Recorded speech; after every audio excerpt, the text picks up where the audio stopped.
Bonjour, je suis Mireille, conseillère en nutrition et en formation de naturopathe. Je vous propose de découvrir ce qu'est la naturopathie, de vous accompagner vers une alimentation anti-inflammatoire, vers plus de bien-être et d'épanouissement personnel en suivant les carnets de naturopathie de NutriBonheur. Dans ce nouveau carnet de naturopathie de NutriBonheur, je vais vous parler de l'indice glycémique. En premier, un petit rappel. Notre alimentation est composée de 3 groupes d'aliments, les glucides, les lipides, les protides, auxquels on ajoute les oligo-éléments. Ce sont des éléments en très faible quantité dans notre organisme, mais dont la présence est vitale pour le bon fonctionnement de notre corps. Aujourd'hui, nous allons nous intéresser plus particulièrement aux glucides. Les glucides ou sucres fournissent l'énergie nécessaire à nos cellules pour remplir leurs fonctions physiologiques. Il y a 2 grandes familles de glucides assimilables. Les glucides simples, qui sont divisés en monosaccharides et disaccharides, avec le glucose, le fructose, le lactose, le maltose, et les glucides complexes, qui sont l'amidon.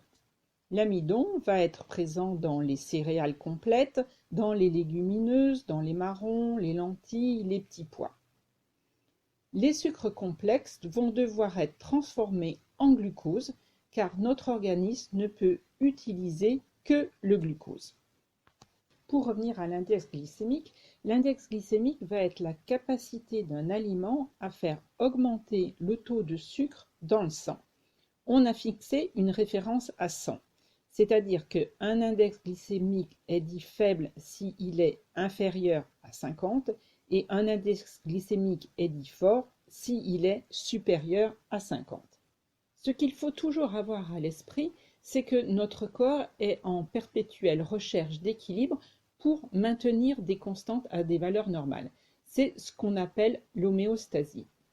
Or, quand nous mangeons un aliment avec un indice glycémique fort, notre corps, en l'occurrence le pancréas, va devoir produire une quantité d'insuline importante pour faire pénétrer le sucre dans nos cellules. Plus l'aliment a un indice glycémique élevé, plus la quantité d'insuline devra être élevée. En revanche, plus l'aliment a un indice glycémique faible, moins la sécrétion d'insuline sera importante. Une sécrétion d'insuline trop élevée à long terme peut conduire à une hypoglycémie réactionnelle, à fatiguer le pancréas, à fatiguer le foie et éventuellement à conduire à du diabète. Alors comment faire, me direz-vous? On ne va pas afficher une liste des aliments avec les indices glycémiques dans sa cuisine et s'y référer sans arrêt et chaque fois qu'on veut cuisiner, aller voir si tel aliment a un indice glycémique élevé ou faible et s'il est bon à cuisiner ou pas, bien entendu.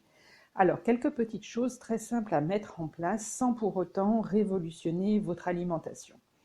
Quand vous faites vos courses, si vous aviez l'habitude auparavant d'acheter du riz ou des pâtes blanches, donc raffinées, achetez maintenant du riz, des pâtes semi-complètes.